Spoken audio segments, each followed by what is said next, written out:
Welcome to church. I'm so glad you can join us today. I'm Amy. I'm the online strategist here at Calvary. If this is your first time joining us, we'd love to get to know you and answer any questions you might have. Simply text HELLO to 587-323-1199 or message us on Facebook and Instagram and we'll reply right back. Thanks for joining us today. We hope you enjoy the service. One of the things that we know about life is that it is always changing. Sometimes you're up, sometimes you're down. Sometimes things go real well, and sometimes they don't. Sometimes you're happy, and sometimes you're sad. Now that's that thing called life. That you're going to have some ups and you're going to have some downs. See, but the real challenge of growth, mentally, emotionally, and spiritually, comes when you get knocked down. Somebody said that adversity introduces a man to himself or a woman. How you handle it, that's where the growth takes place.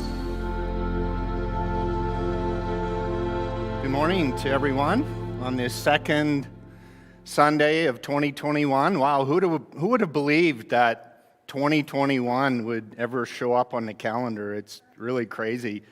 So welcome to those of you who are in person, the main floor here, and everybody up in the balcony, and of course everyone online. It's great to have everyone here this morning.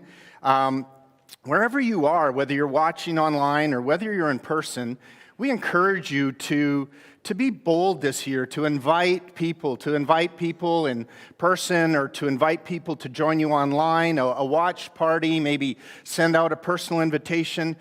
Because this year has already started off really incredibly. We've had reports of people coming out of deep, deep darkness and into the light, and we hope to share some of those testimonies with you this morning. But if you notice, we have two lights on this morning, and let's just give God a hand for already we're only 10 days into this new year and only 1 week into fasting. And we've had two incredible cases where people were in deep, deep darkness and have come into the light. And we want to be able to share their testimonies in the future. But we just would encourage you to keep going, keep pressing in, be even bolder this year. Be even bolder because God is doing amazing things. So I'm Pastor Doug, and the title of my message this morning is called It's Time to Get Up Again. And I'll be springboarding off of Pastor OJ's message last week, which was entitled, It's Time to Dream Again. And then also the week before, where Pastor Bev shared about the importance of resilience, of not quitting, of not giving up. And if you haven't heard or watched either of those two messages, I'd encourage you to catch up as we head into this year. So what in the world will 2021 even look like after 2020? Who would have or who could have predicted the huge toll that 2020 would have had on this planet? And that's why I'm so glad that God has new seasons. If you think about it, the end of one year and then the start of a new year, it's really a gift. It's really a time to pause. It's a time to reflect. It's a fresh start. It's like a new coat of paint that gives us hope for the future. It's time to set new goals, and it's time to dream again. And in just 2 weeks, we'll be starting our new series entitled Dreams to Destiny.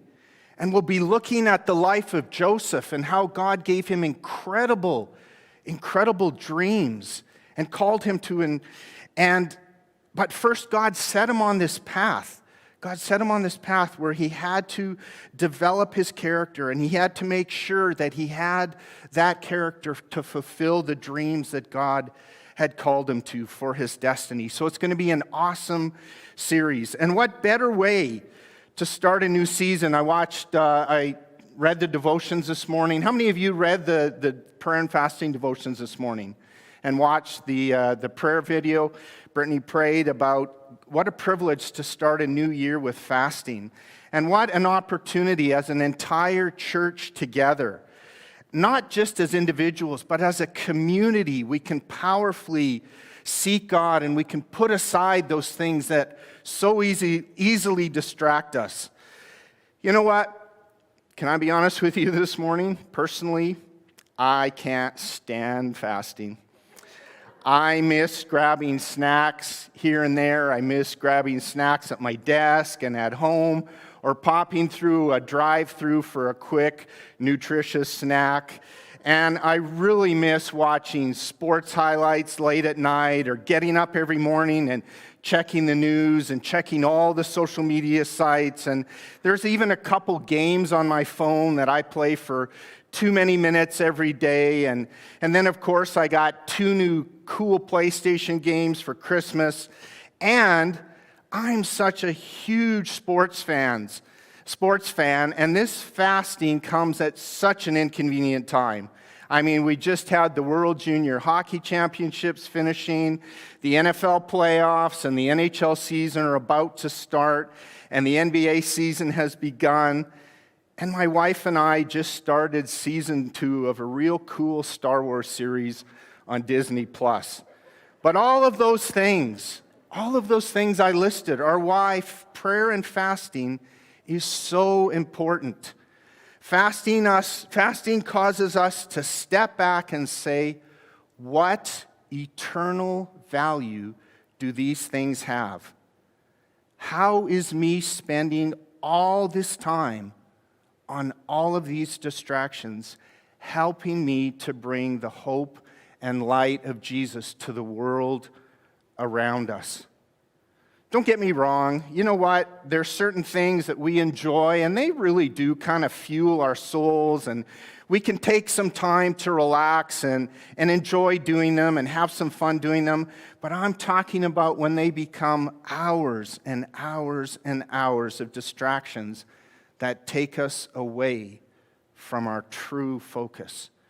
And our true focus is bringing hope and light to our friends and loved ones, and our neighbors and our work associates. For them to know and experience the love of Jesus is what really matters. So, the area of our lives, there are also areas of our lives where we've battled for years, and we want breakthrough in those areas, and we're so done with them, and we need God to break through for us. We need Him now. All of these things are the things of eternal value. Did you realize that there are over 2,000 names of people who we love and deeply care about? Nearly 2,000 of represented here in this box. I myself have over 100 names of people, which is well over 200 if you include their families. That is why I willingly, you willingly, that is why we sacrificially set aside this time. We set aside these distractions for these 21 days, and we focus on what really matters.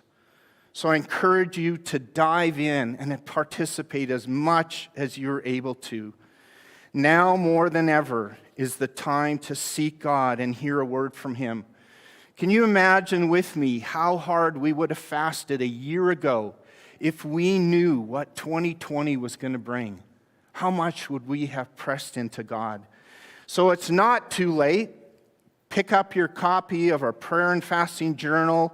Sign up for the daily emails. Go to our website. Our website is amazing, where you can watch and pray along with the daily prayer videos that are posted there. So please join us any way you can. So this morning, how are you entering 2021? Is it with great excitement and anticipation? Or more likely, is it understandably with dread because 2020 was so difficult? For many of us, or for many people who were isolated and separated from family and loved ones, who lost family members, or they lost jobs, or they lost small businesses, or you lost your hobbies or your fitness routine, or you felt the pressure of being a healthcare worker or a teacher or a student or a parent at home. or you missed out on weddings or funerals. Wow, you must feel like you were knocked down over and over and over again. And each time you were knocked down, you wondered, how will I ever get back up again? How will I get back up again? Today, we want to briefly look at how when we are knocked down, when we fall, we can get back up again. And not only can we get back up, but we can keep going stronger than ever before.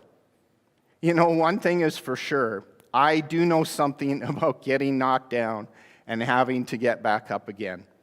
Over the course of my working career, I spent 14 years in two of the most dangerous occupations, and on at least five times that I can remember, I was knocked down, and I could have been, or I should have been, dead. And several more times where I could have been seriously injured if it wasn't for God's grace and protection. On one occasion, I was working behind a large piling drill rig. This piece of equipment operates through a combination of hydraulics and steel cables. And on this particular day, I was standing back maybe 20 or 30 feet in front of the drill rig, similar to the picture, and watching what was going on. And all of a sudden, boom, I was flat on my back. I had no idea what had happened or how I got there or what had knocked me down. Many of us feel exactly that way about 2020. But I was able to get back up and look around, and lying in front of me was one of the large steel cables from the drill rig. And these cables were about 500 to 1,000 feet long and maybe 3/4 or an inch thick. And it had broke, but it was still attached to the crane, and it came whipping over the top of the crane with killer force and hit me square in the hard hat. Now you have to understand, it didn't hit me in the face and kill me. It didn't hit me in the arm and sever my arm. It didn't hit me in the chest and kill me. It didn't come over the top and hit me in the back and break my back. It hit me square on the hard hat. And you know what? The hard hat did exactly what it was supposed to do. But it knocked me down. It knocked me flat on my back. But I was able to get back up again. And while some of these props up here are going to represent physical things that can knock us down, there are other things that are far more subtle that can knock us down, and it's far harder to get back up. So how often were you knocked down last year? How many of our goals and plans and dreams were postponed or died? How were you able to get back up again? I want to let you know this morning that 2021 is your year. It's my year. It's our year to get back up again. But this time even stronger than ever. It's time for us to dream again. Proverbs 24 says, though a righteous person falls 7 times, he or she will get up, but the wicked will stumble into ruin. And there's several points I want us to catch from this today. Number 1, God's love enables us to get back up. God's love enables us to get back up. The author of this verse was very clear in distinguishing between someone who falls down when they have God on their side and someone who doesn't. Why would you ever want to try and do life without God's help? His love and grace means that no matter how many times we've screwed up, or no matter how badly we've messed up, God will help us get back up and keep going. Though we have failed many, many times, God's love never does. It's time you had God's love helping you, and it's time to get back up again. Psalms 145 says, "The Lord holds up all who fall. He raises up all who are brought down." If you lost a job or business this year, if you lost a loved one, if the pressure and the anxiety and the fear were overwhelming and continually knocked you down, you are not alone. So many of us had dreams die last year. Loving Jesus doesn't mean that life isn't hard. Life is hard, and we all fall down. We all fall down and feel like our lives are in pieces. But unlike Humpty Dumpty, God promises to be there and put us back together again. The Lord guides us in the way we should go and protects those who please Him. If they fall, they will not stay down because the Lord will help them up. Number 2 is our falls do not define us. It is so crucial that you understand this morning. You must believe that God's grace is greater than your failures. Romans 8 says, "Therefore there is now no condemnation for those who are in Christ Jesus." You know what? Condemnation is a big word, but this verse simply means that we do not need to be continually plagued by guilt or shame or torment. And if you are, that ends now. Once Jesus has forgiven you, no one else has the right to judge you for your past. You are completely forgiven, and all the guilt and shame and finger pointing and finger wagging, they are no longer valid. Hebrews 8 says, "For I will forgive their wrongdoings, and I will never again remember their sins." Because God is not standing over us with a big stick, ready to punish us, ready to punish you and me, you can get up again. It's time to get up again. It's time to dream again. The third thing this morning is that failure can make us stronger. How could me failing possibly make me stronger? Because you know what? Failing is temporary, but not getting up again makes it permanent. Think about it. Falling down or failing is just temporary, but not getting back up again makes it permanent. Nelson Mandela said, "Do not judge me by my successes. Judge me by how many times I fell down and got back up again." Not my successes, not my failures, but how many times I got back up again. By failing and falling flat on our faces, we're forced to admit that without God, we can do nothing but fail.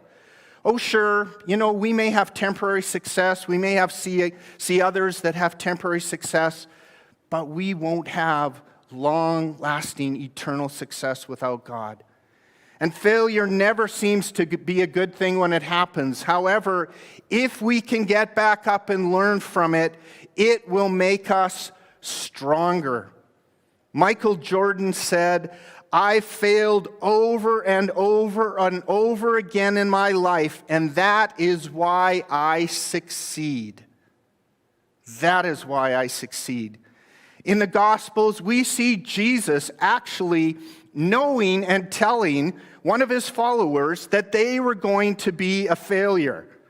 Yeah. Are you serious? Nice, kind, gentle, encouraging, loving Jesus told someone they were going to be a failure? Yeah, you see, Peter, one of his disciples, had this habit of running his mouth off. And he had been telling Jesus, man, I'm never going to fail.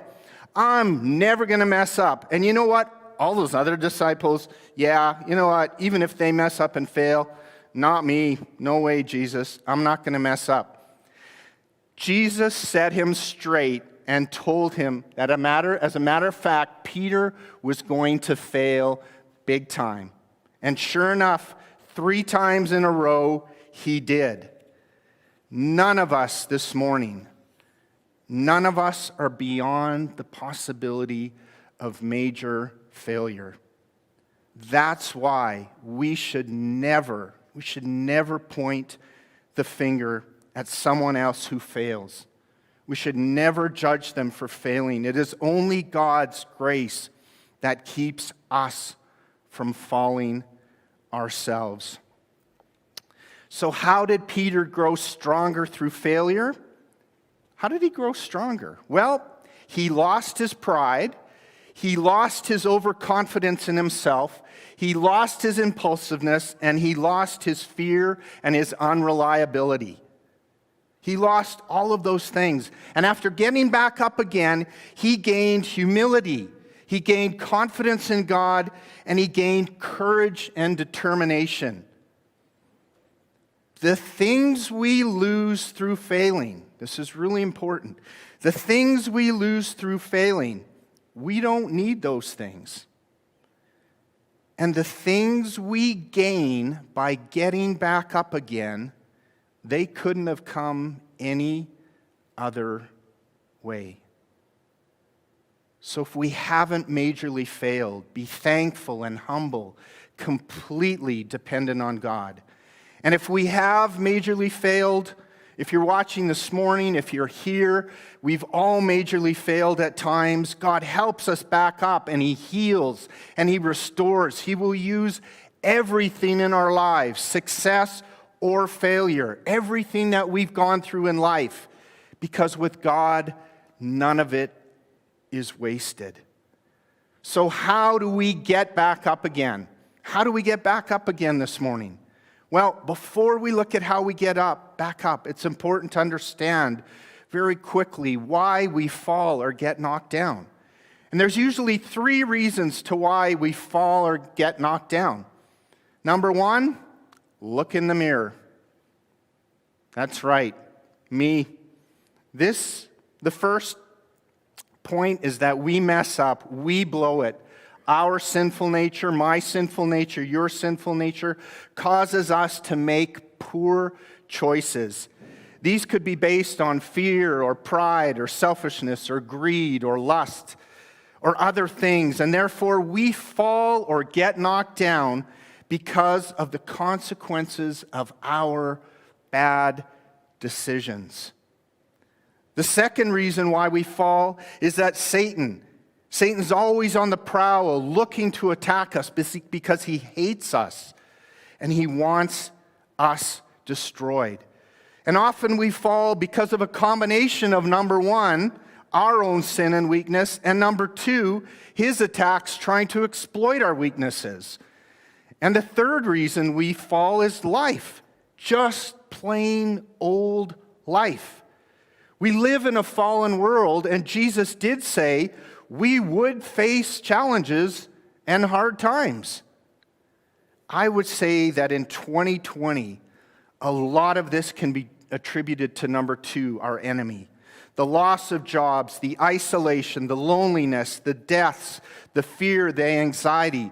Those are areas where he has tried to establish his kingdom, where Satan has tried to establish his kingdom of fear and anxiety. But we do not give in. We do not stay down. We do not stay in fear. We are no longer citizens of the kingdom of darkness and despair, but we are citizens of God's kingdom of light and love. And we will fight. We will fight with all our might to rescue others from Satan's kingdom and to help them get back up again. So how do we get up again? Number 1, open your eyes and look up. When you've been knocked down flat on your back and life has you down, open your eyes and look up. If you can't open your eyes, then you're either asleep or you're dead. So change your perspective. Don't focus on the ground and the dirt or the mud you're lying in. Focus on God. Because if you can look up, you can get up. If you can look up, you can get up. When that cable hit me and knocked me flat on my back, I opened my eyes and I looked up. It was good. I was alive. God had protected me. I could get back up. Psalms 112 says, I look up at the vast size of the mountains. From where will my help come in times of trouble? The eternal creator of heaven and earth and these mountains will send the help I need.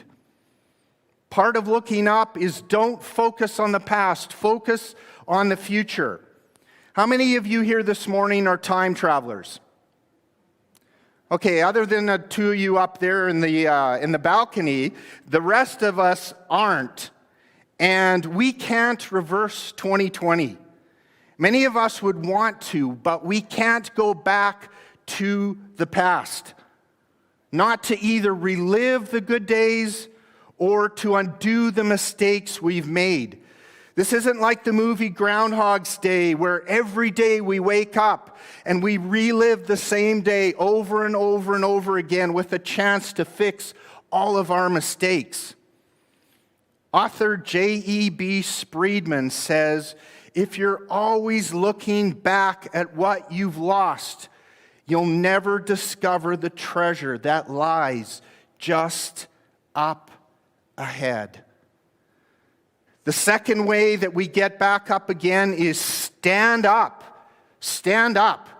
You know, Jesus and his disciples were crossing the sea in a boat, and Jesus was fast asleep when a huge storm came up with wind and waves, and it terrified even these experienced sailors. And they cried out for Jesus to help them. And Jesus didn't stay lying down. He didn't prop himself up on his elbow. He didn't just sit up. No, it says Jesus stood up in a boat that was tossing and turning and going back and forth. Jesus stood up and he commanded the wind and the waves to stop.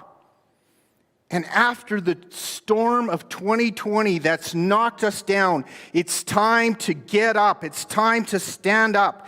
It's time to exercise the authority we've been given over the storms of life that try and destroy us and try and destroy our families.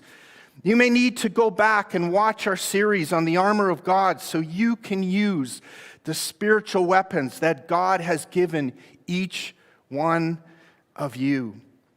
If you can look up, you can get up. And if you can get up, you can stand up. There's another quote that says, it's not the failures in our life that define us. It's the moments when we decide that getting back up is all that matters. It's not our past failures that define us. It's the moments when we decide that getting back up is all that matters. The third way that we get back up again is to move forward. The only way to go is forward. When you're frozen in fear, when you're tempted to give up, remember that you can't go back and you can't stay where you are. But with God's grace, you can move forward one step at a time. Walt Disney said, everyone falls down. Everyone falls down. Getting back up is how you learn to walk. Philippians says, but I focus on this one thing, forgetting the past and looking forward to what lies ahead. Winston Churchill said something really funny. He said, if you're going through hell, keep going. How true is that? Don't stop. Psalms 23 says, even though I walk through the darkest valley, I will fear no evil, for you are with me. The action here is walk and keep on walking. Don't stop. Don't set up camp. Keep moving forward. The fourth way we get back up again is realize we can't do it on our own. The second story I want to share with you in closing happened almost 33 years ago in a little town in northern Idaho. My wife and I were the volunteer pastors at my father-in-law's church on the Coeur d'Alene First Nation, and I worked at the local sawmill, which was just very massive. And here's a short clip of a much smaller sawmill, but it will help me explain what happened.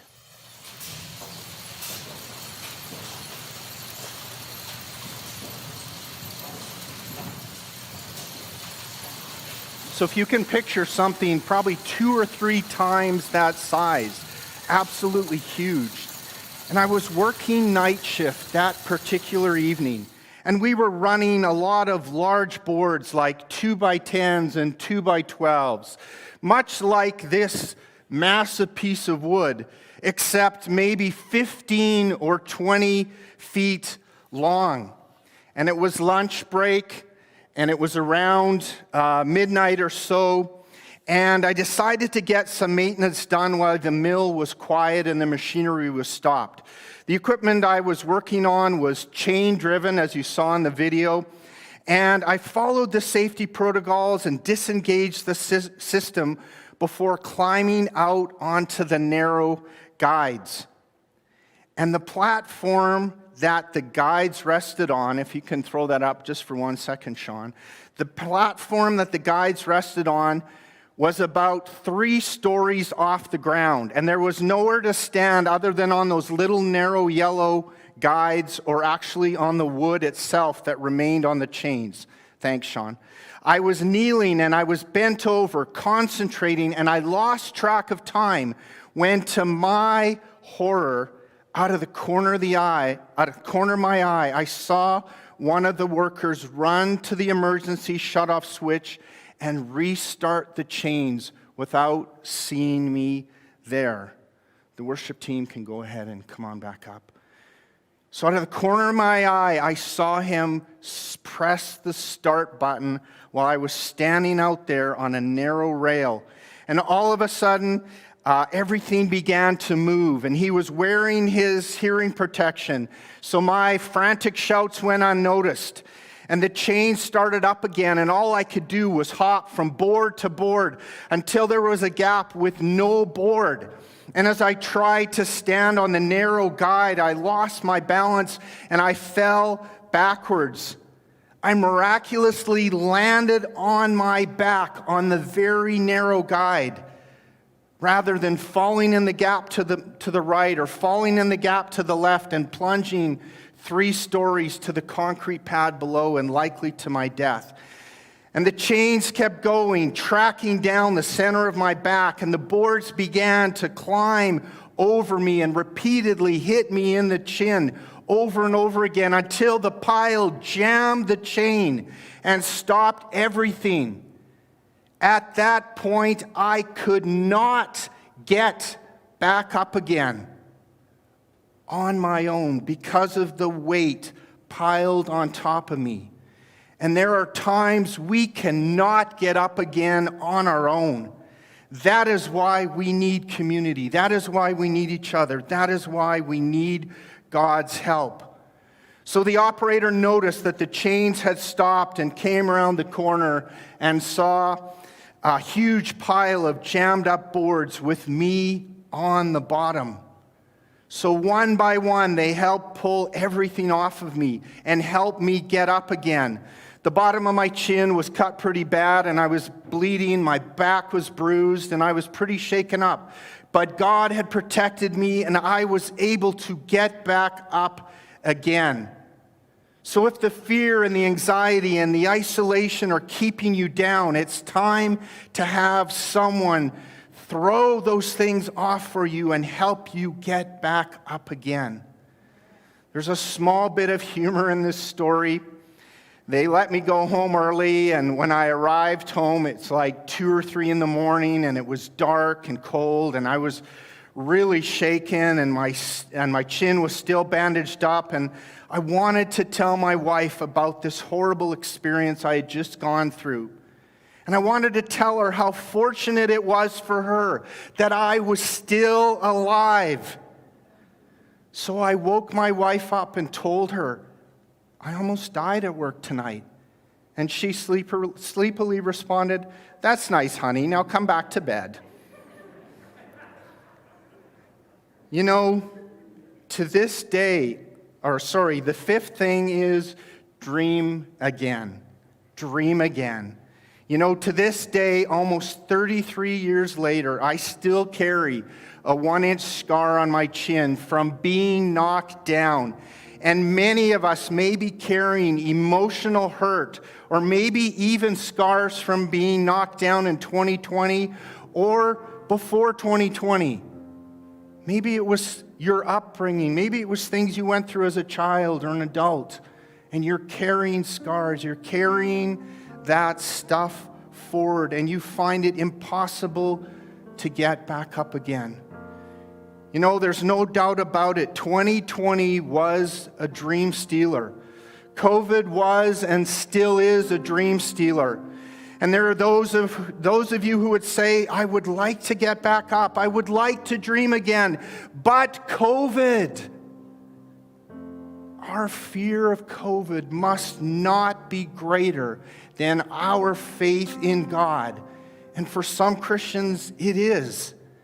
It must be God who defines our present reality. It must be God who defines our dreams and the future, not COVID. 2021 belongs to the bold. It belongs to those who will dare to stand up again, those who will dare to dream again, those who won't go down to Egypt because everyone else is, but they will dare to sow seeds during a time of famine. They will have the tenacity and the courage and the resilience to go forward and see God break through in their lives, to see God break through in the lives of their families and loved ones. If you can look up, you can get up. If you can get up, you can stand up. If you can stand up, you can walk forward. And if you can walk forward, you can dream again. Though a righteous person falls 7 times, they will get back up. I've paraphrased this verse this morning. It says, though God's people may suffer adversity, and as a matter of fact, they will have trials and tribulations, and they'll stumble and fall many times, but they will never be defeated, because with God's help, they will continue to rise, continue to get back up. Over and over again, they'll continue to move forward. They'll continue to dream. Lamentations 3:23-24 says, the faithful love of the Lord never ends. His mercies never cease. Great is his faithfulness. His mercies begin afresh each morning. This morning is your fresh start. God's love and mercy are here. God's love and mercy are with you, watching online in your living room or wherever you're at. So if you've fallen, he can pick you up again. If you're broken, he can make you whole again. If you failed, he can make you useful again. If you've lost your courage, he can give it back to you again. This is not your end. This is your beginning. Now, today is the time to get back up. Now is the time to dream again. Please bow your heads with me this morning. Father, we pray for every person here this morning. Father, every person with us online. God, who feel too weak to get up again. They feel like 2020, or they feel like their past has run them over like a truck and knocked them down, and they feel they have no strength to get back up again. But God, with your strength, with your help, with community, Father, they're able to get back up again. They're able to not only get back up, but to stand. Not only stand, but to move forward and to dream again, Father. So we pray they feel your presence this morning, God, and that you encourage them to get back up. Jesus, you're stretching your hand down. You stretched your hand down at the cross and said, I got up. I will help you get up again as well. So, Father, be with them, touch them, help them, strengthen them. Each one of us here, each one of us watching online that needs to get back up again. God, you are their help and you're their strength this morning. And if you're watching us online or if you're here in person and you don't know Jesus, you don't have him helping you in your life, you don't have him helping you back up again, you can ask for his help. And this morning, I want you to ask him to come into your life. I want you to ask him to help you get back up again. So I'm going to pray a prayer, and I want you to agree with this prayer or pray along with this prayer. Jesus, come into my life right now. I need you. I'm tired of doing things on my own and constantly falling and constantly failing. I know I've messed up and I'm so sorry. Thank you for dying for me and forgiving me. Thank you for helping me get back up again today. Amen. And if you're here in person or you're watching online and you prayed that for the first time, or if you just need someone to pray with you or encourage you, we have people online right now ready to pray with you and ready to talk with you. You can come up here in person afterwards to talk and pray. We also have some incredible information for you if you text LIFE to the number on the screen. Thanks for joining us today. If you have any questions or if you need any assistance, don't hesitate to contact us. You can find more information on our website, and as always, you can join us live on Sundays at 10 a.m. on Facebook, YouTube, or a Watch Live button on our website. We'll see you next time.